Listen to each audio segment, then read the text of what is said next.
Mga kapuso, hindi bababa sa 47 lugar. Kasama po ang Metro Manila, inaasahang makararanas ng dry condition sa bandang Nobyembre ng taong ito. Ayon po sa Pag-asa, epekto yan ng El Nino. Kapag sinabing dry condition, 21 hanggang 60% ang nababawas sa dami ng ulan na dapat ay nararanasan ng isang lugar sa loob ng dalawang magkasunod na buwan.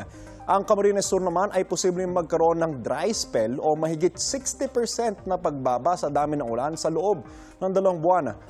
Wala naman pong lugar ang inaasahang tatamaan ng drought o yung tinatawag nating tagtuyot, sabi ng Pag-asa. Mga kapuso, paalala lang po, maaari pong magbago ang mga datos na yan sa mga susunod na linggo, kaya manatiling tumutok sa mga weather updates. Paalala po, stay safe and stay updated. Ako po si Angel Pertiera. Know the weather before you go. Para mag-safe lagi, mga kapuso.